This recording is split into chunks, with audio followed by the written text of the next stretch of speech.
Work energy and power. ठीक है, जो बच्चे पिछले क्लास को अटेंड नहीं किए थे वो देखिएगा, वीडियो होगा तो उसको देख लीजिएगा, और वीडियो नहीं होगा तो मैं बाद नोट्स लेकर के नोट कर लीजिएगा, क्योंकि आप लोग को जब टाइम दिया गया था शायद हमारे ख्याल से 7 to 8, तो सिर्फ उसमें हेमंत आए थे और बाकी टेक रेस्ट पर थे। ठीक है,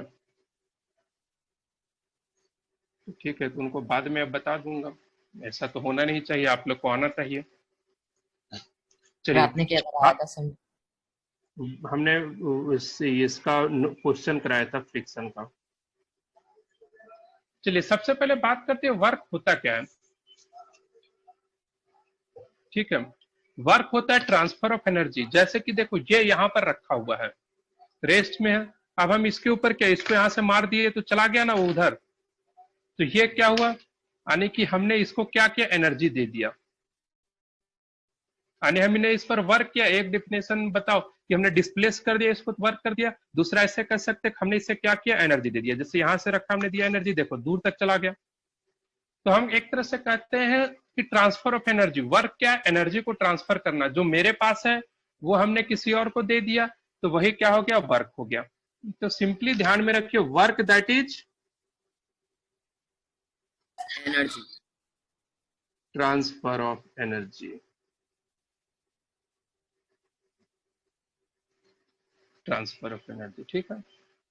उसके बाद हम लिख सकते हैं, work is done when a forces produces some displacement. Work तभी होता है जब फोर्स पता है कुछ डिस्प्लेसमेंट करता है।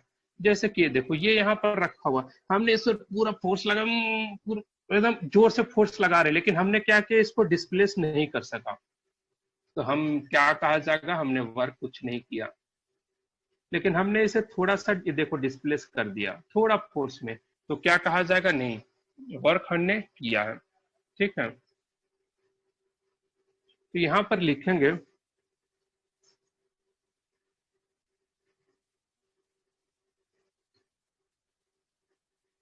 Work is done when a forces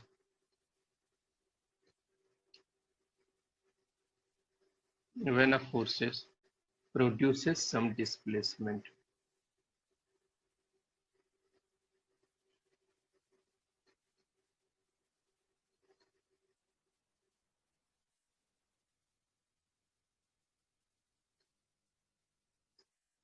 Produces some displacement, कि कुछ डिस्प्लेसमेंट जब हम करते हैं किसी भी बॉडी के ऊपर, तो ही कहा जाता है कि वर्क हुआ।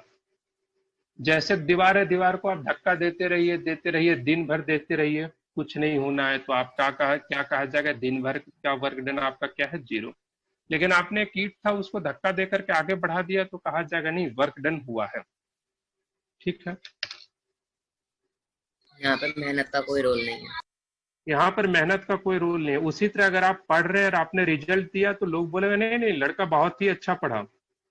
और वैसे आप कितने भी पढ़िए, रिजल्ट आपने नहीं दिया तो बोलेगा नहीं, नहीं, नहीं पढ़ा, बस दिखावा ही कर रहा था कि पढ़ रहे हैं। यस। सही है या गलत है? Yes sir. इसीलिए पढ़ने पर ध्यान दीजिए।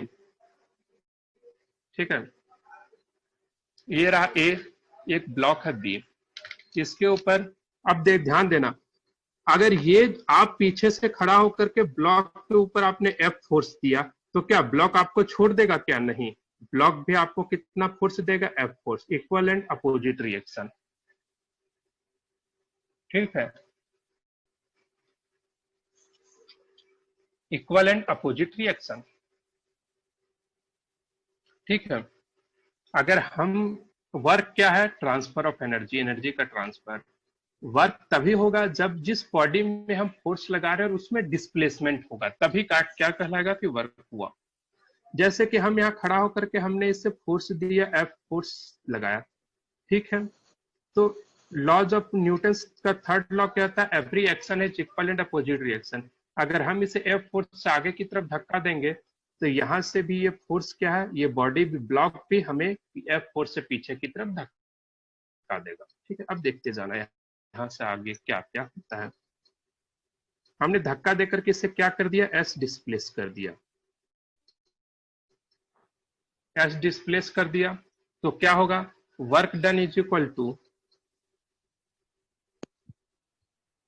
वर्क इज इक्वल टू क्या होगा, force force into, into displacement. Force into displacement of point of application. ये देखो यहाँ पॉइंट ऑफ एप्लीकेशन एकदम छोटे लेवल पर ध्यान देना, ये पॉइंट ऑफ एप्लीकेशन का कितना डिस्प्लेसमेंट हुआ अलोंग द, किसके अलोंग, जिस डायरेक्शन में फोर्स लगाया उसी के अलोंग। ठीक है, displacement of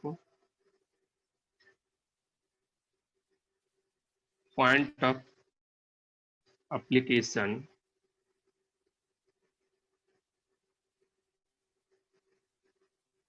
displacement of point of application of force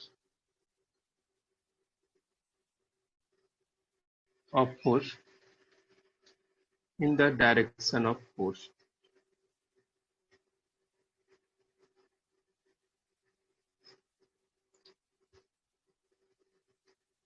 in the direction of force। ठीक है, और ये वर्क डन क्या है, ये वर्क डन वही है जो आदमी उस बॉडी को, जैसे आप जो उस ब्लॉक को कितना एनर्जी ट्रांसफर किया, इस वर्क डन को हम लिख सकते हैं amount of energy transfer by boy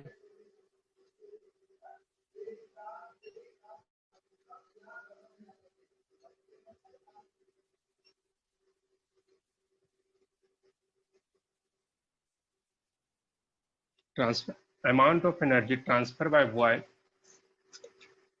to block, यानी work done is equal to क्या हो गया, F into S, force F लग रहा है और इसका डिस्प्लेसमेंट F हुआ है, F इंटू एस जूल। ठीक है, चलिए ये वर्क का समझ में आया कि वर्क होता क्या है। अब एक बार इसका एसआई यूनिट और डायमेंशन के बारे में देख लेते हैं। यूनिट एंड क्या, अभी हमने कंप्लीट डेफिनेशन, कंप्लीट इसका ये नहीं लिखा है, अभी थोड़ा सा वेट कीजिए। Unit and dimension of work, ठीक है,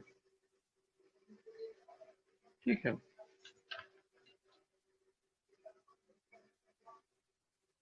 एसआई यूनिट ऑफ वर्क,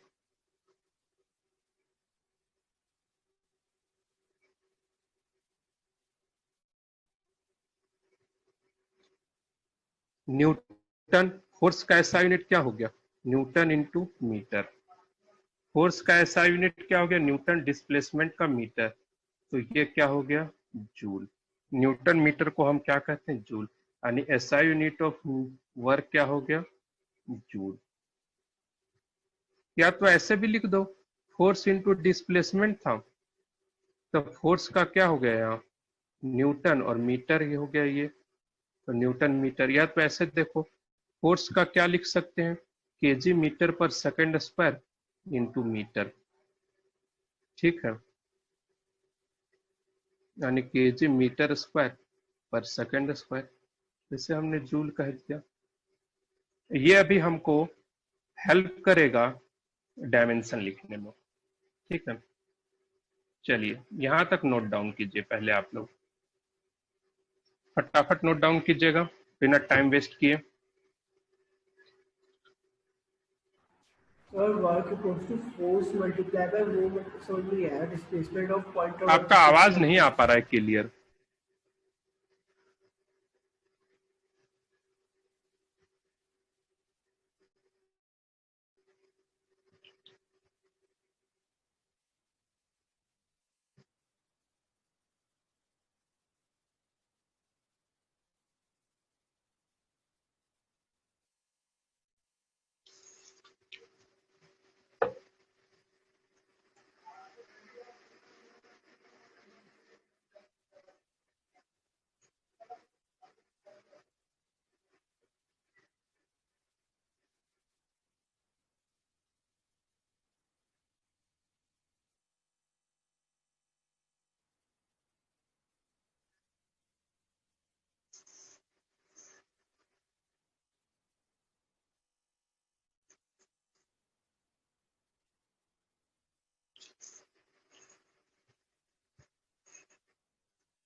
हो गया सर।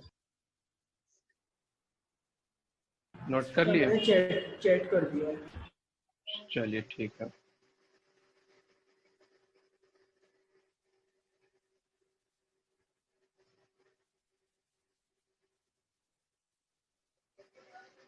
वर्क डन का डेफिनेशन यही है। सर इसके नीचे जो है लिखा है हाँ, work work is done when a force produces some displacement. क्या सिंपल बोलो ना कि when any force act on the body and body get displaced then work is done. या तो transfer of energy is known as work.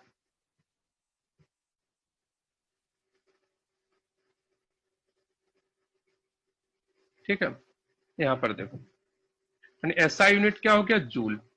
अब हम आते हैं सीजीएस यूनिट की तरफ।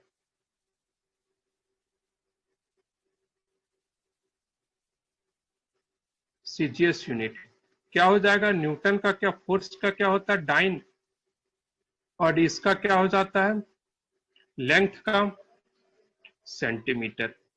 10 सेंटीमीटर को हम किस नाम से जानते हैं, अर्ग। ठीक है, जिस तरह था 1 kg metre square per second square is equal to 1 joule, उसी तरह हो जाएगा 1 gram centimetre square per second square is equal to 1 erg. ठीक है, इसका रिलेशन हम आप लोग को बता चुके हैं। 1 joule is equal to 10 raise to power 7 erg. 1 joule is equal to 10 raise to power 7 erg. अब डायमेंशन की बात करते हैं। Dimension of work is equal to क्या हो जाएगा, dimension of force into dimension of displacement.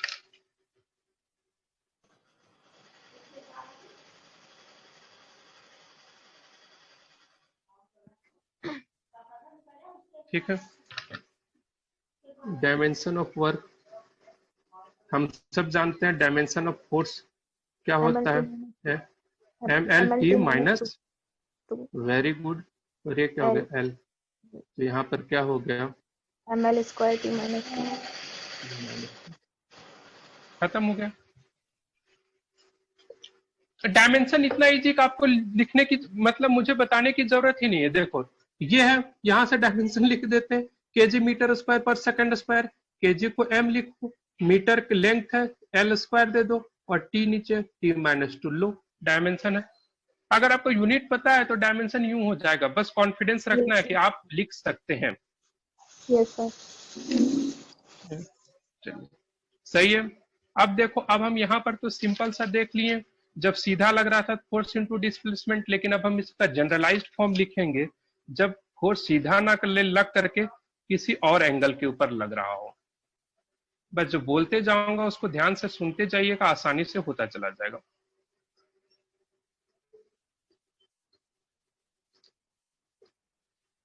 When force and displacement not in same direction,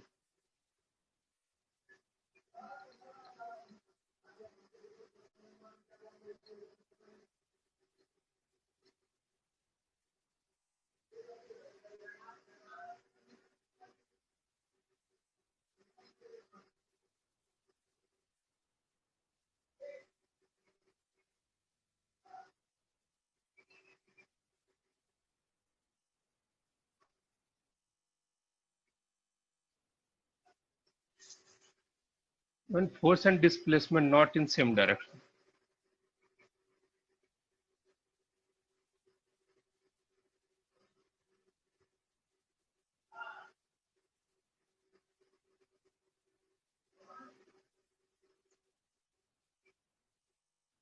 ठीक है। देखो ये बॉडी है, इस पर हमने इस डायरेक्शन में एफ फोर्स लगाया, हॉरिजॉन्टल से कितने एंगल पर, थीटा एंगल पर हमने फोर्स लगाया, और इस बॉडी का डिस्प्लेसमेंट जो हुआ वो एस हो गया।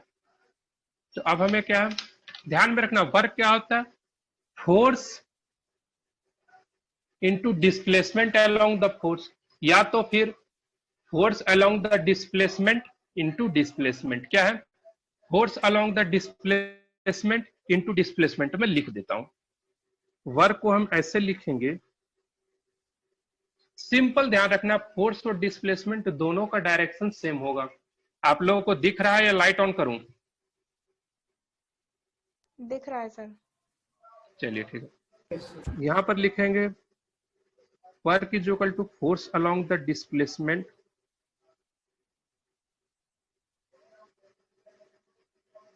Into displacement.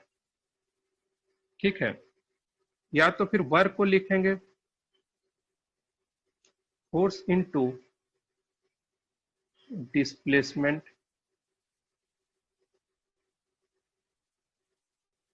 Along the force. ठीक है, ये ज्यादा कंफर्टेबल होता है, ये ज्यादा कंफर्टेबल होता है, इसलिए हम इसका यूज करते हैं। नहीं तो इसका भी यूज कर सकते हैं। अगर एस है तो इस डायरेक्शन में क्या हो जाएगा, एस कॉस थीटा। ठीक है, अब हमें तो पता है कि डिस्प्लेसमेंट हॉरिजॉन्टल डायरेक्शन में है और फोर्स किसी और डायरेक्शन में लग रहा है, तो इस फोर्स को हम रिजॉल्व करेंगे। एक कंपोनेंट आएगा हॉरिजॉन्टल डायरेक्शन में जिसकी वैल्यू रहेगी एफ कॉस थीटा, और एक कंपोनेंट आएगी वर्टिकल sin डायरेक्शन में जिसकी वैल्यू रहेगी F sine theta. sin theta. ठीक है, ओके सर। तो यहां पर हम लिखेंगे work done by the force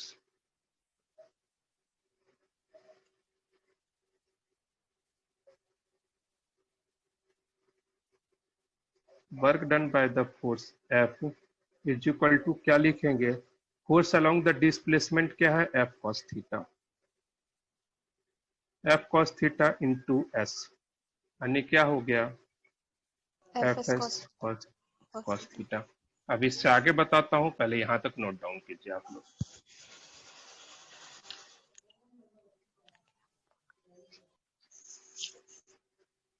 एक भी चीज छूटना नहीं चाहिए, सारी चीजें नोट होनी चाहिए।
सर थोड़ी नीचे कर दीजिए, वो नीचे का दिख नहीं रहा। हो गया यहाँ तक? अब ये लीजिए, थोड़ी सी नीचे, नीचे नहीं करना है, थोड़ी ऊपर करना है, तब नीचे का दिखेगा। ठीक है, यस सर, सॉरी।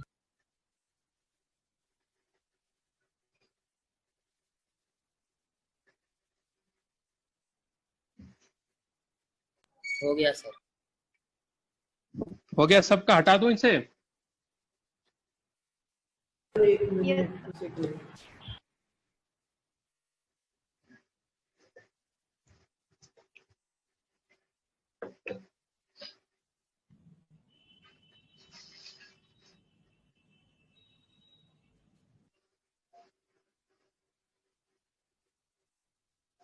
यानी work done is equal to क्या आ गया हम F S cos theta. Work done is equal to क्या आ गया एफ एस कॉस थीटा। यहाँ पर लिख सकते हैं थीटा क्या है angle between force and displacement. Force and displacement. अब वेक्टर फॉर्म में लिखेंगे तो क्या हो जाएगा वेक्टर फॉर्म में लिखेंगे तो क्या हो जाएगा ए बी कॉस थीटा आप लोग जानते हैं A vector dot B vector तो F S cos theta is equal to क्या हो गया F dot F S. Vector dot S vector. ध्यान में रखिएगा डॉट प्रोडक्ट यहाँ रोल प्ले करेगा। यहाँ पर W की किसको वर्क क्या कर रहा है अमाउंट ऑफ एनर्जी ट्रांसफर्ड।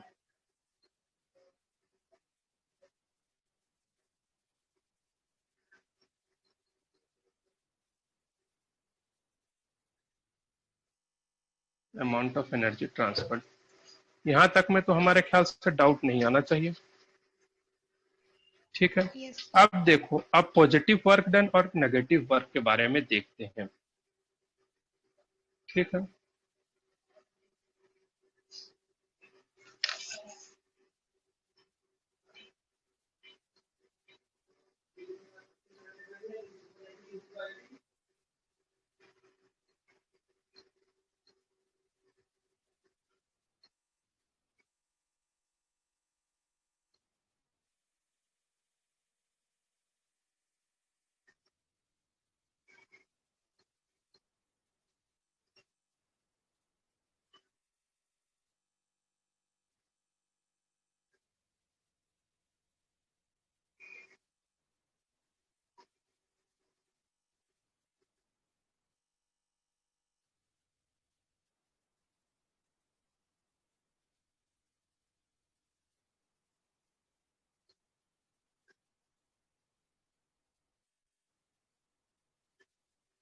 ठीक है ए है बी है।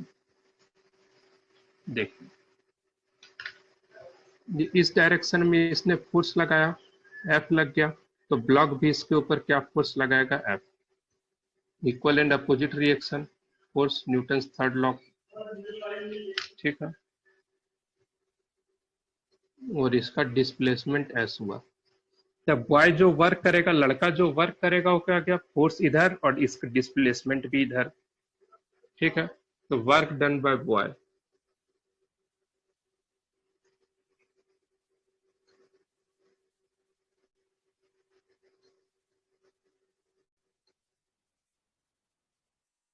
वर्क डन बाय बॉय क्या हो जाएगा W is equal to F S cos zero. F S cos zero क्या हो गया क्योंकि देखो फोर्स भी इधर डिस्प्लेसमेंट इधर तो theta is equal to zero. F S cos zero आने की ये क्या हो गया पॉजिटिव वर्क डन। उसके बाद हम लिखेंगे वर्क डन बाय ब्लॉक। यहाँ W इज इक्वल टू क्या हो गया एफ एस कॉस 180। कॉस 180 क्या हो गया माइनस तो क्या हो गया माइनस ऑफ एफ एस तो ये क्या हो गया negative. Minus of F S क्या हो गया नेगेटिव। तो अब देखो पॉजिटिव वर्क डन आनी मतलब क्या है इसने एनर्जी दिया है। पॉजिटिव वर्क डन आनी सप्लाई ऑफ एनर्जी इसने क्या किया ब्लॉक को एनर्जी दिया है।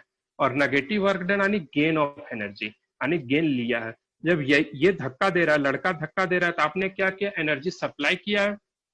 ठीक है यहाँ पर हम लिख सकते हैं positive work is equal to gain of energy.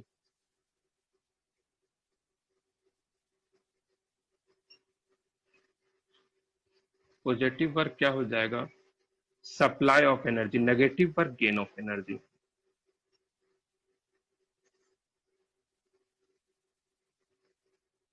Positive work supply of energy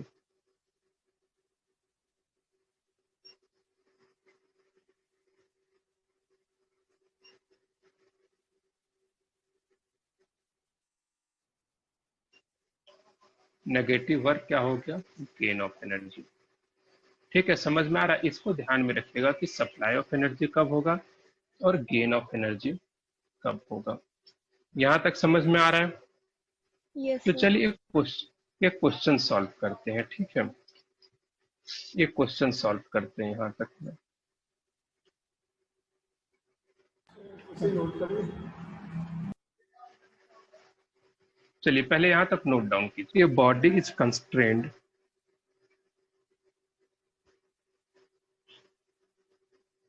a body is constraints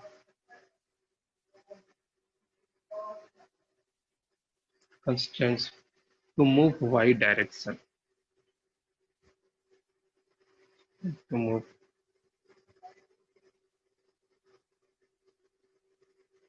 body is constrained to move y direction. A force F vector is equal to minus 2 I cap plus 15 J cap plus 6 K cap Newton is applied on it.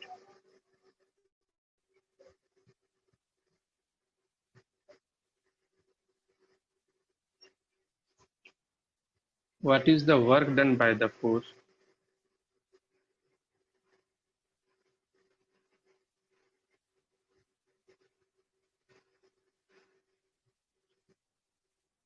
What is the work done by the force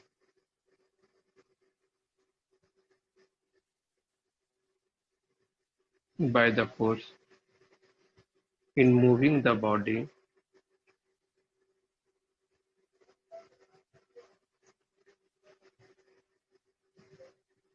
in moving the body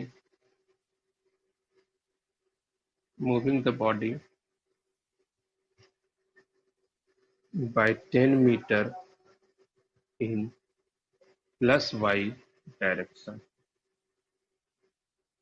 in plus y direction। चलिए solve कीजिए इसको।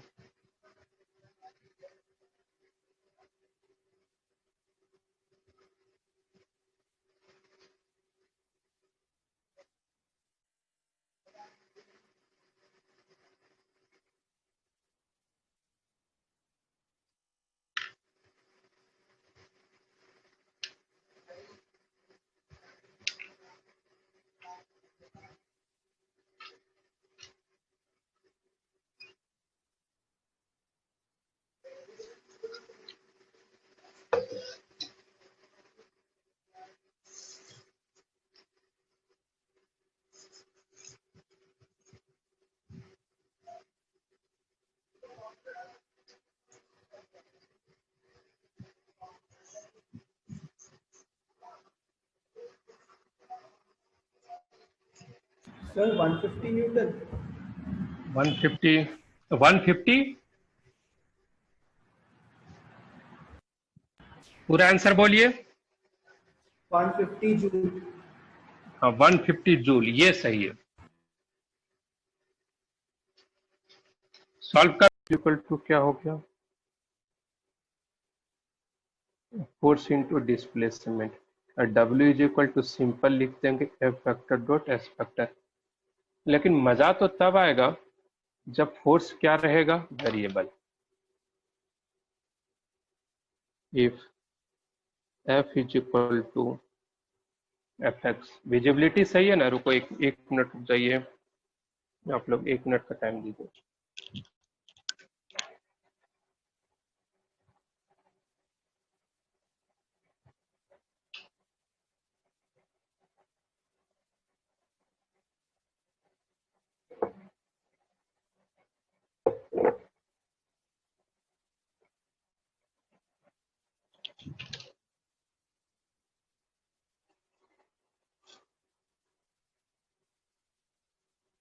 If F is equal to Fx,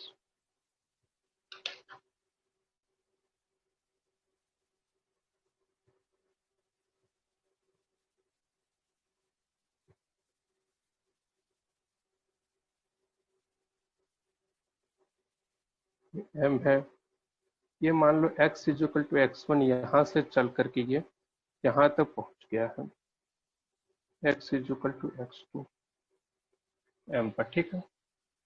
लेकिन बात ऐसी है कि भाई force तो हमेशा चेंज हो रहा है, तो इसलिए हम कंप्लीट डायरेक्ट नहीं निकालेंगे, हम मानेंगे x डिस्टेंस पर है और कुछ समय में ये x प्लस dx डिस्टेंस पर गया, ठीक है। तो यहाँ पर क्या है, force is equal to F.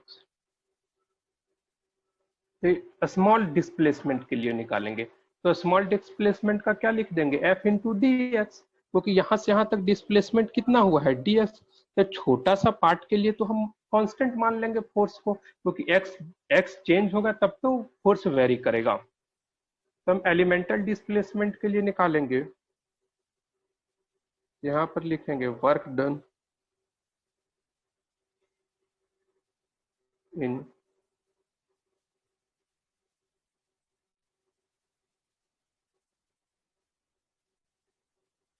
elemental displacement dx is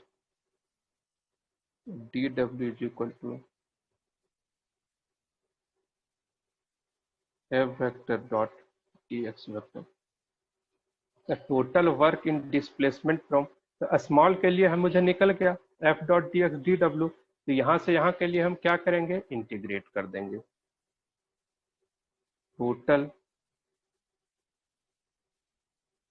total work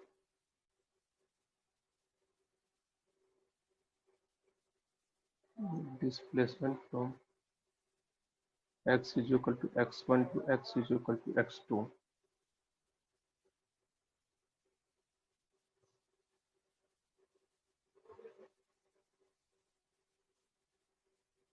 f vector dot ds vector x1 से x2 तक हम क्या करेंगे, इंटीग्रेट कर देंगे। यही क्या हो जाएगा, सिंपल है।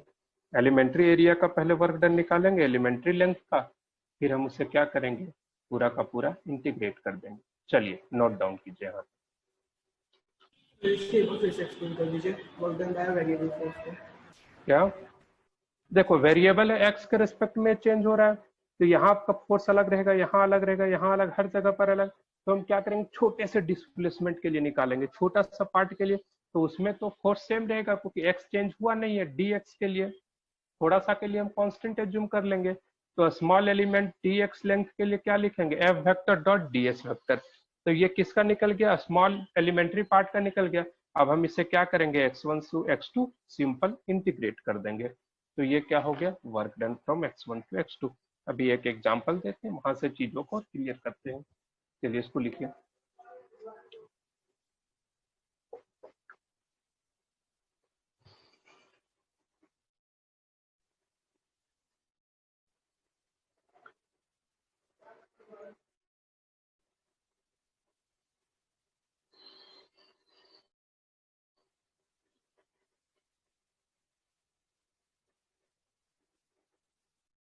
होगा,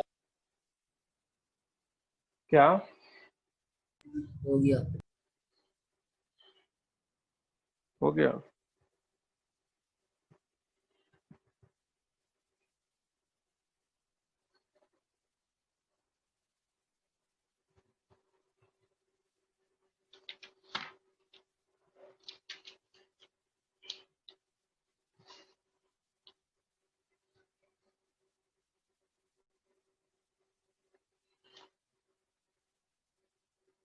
देखिए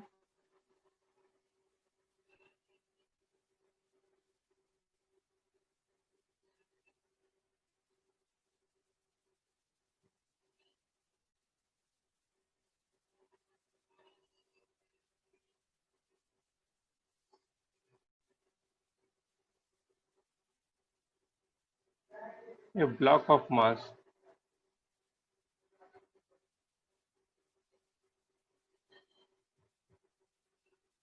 5 kg is pulled by an external force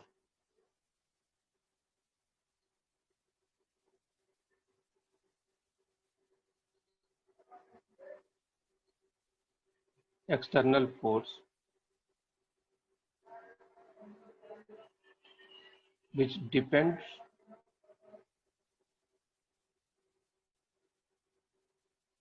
on its position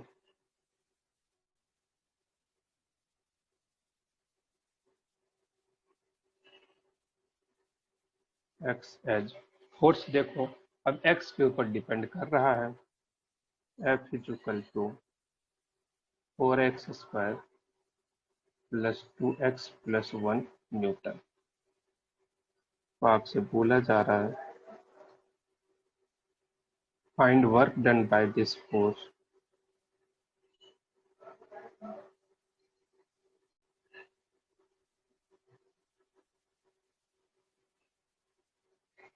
force it displacing the block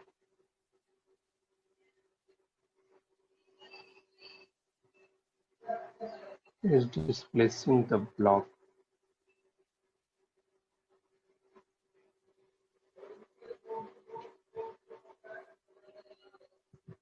from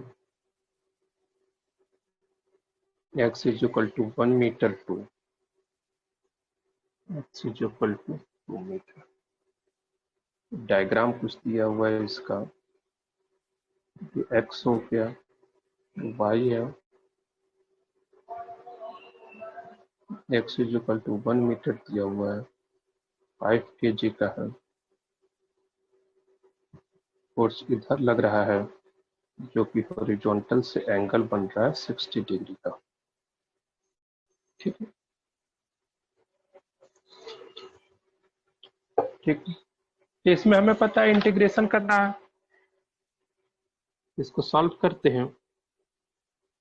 देखिए अब वेरिएबल फोर्स है तो हमें dx लेना पड़ेगा, तो यहाँ पर लिखना पड़ेगा w is equal to integration of F vector dot dx vector. ठीक है, तो यहाँ पर देखने से पता चल रहा है 60 डिग्री का एंगल बन रहा है, तो यहाँ पर लिखेंगे F D x cos of 60 degree. ठीक है, F D x cos of 60 degree, तो वर्क डन कितना हो गया, कॉस 60 की वैल्यू क्या होती है 1/2, फोर्स की वैल्यू क्या हो गया 4x square plus 2x plus 1 dx। कहाँ से कहाँ तक, 1 से लेकर के 2 तक, तो 1 से 2 तक इंटीग्रेट कर दो, तो work done is equal to half हो गया, ये क्या हो गया 4x³ 3 plus 2x square by 2 plus x का इंटीग्रेशन x हो गया 1 to 2, कैंसल हुआ 1/2, 2 की वैल्यू पुट करेंगे तो 2 क्यू का 8 हो जाएगा, 8 × 4 32/3 प्लस 4 प्लस 2 माइनस 1 का वैल्यू पुट करेंगे तो 4/3 प्लस 1 प्लस 1। तो यहाँ से work done is equal to क्या हो जाएगा, कैलकुलेट कीजिएगा, वो हो जाएगा 20/3 जूल। समझ में आ रहा है मैंने कैसे सॉल्व किया इसको? Yes, sir. Yes, sir. Yes, sir. Simple सा है, चलिए नोट डाउन कीजिए इसको।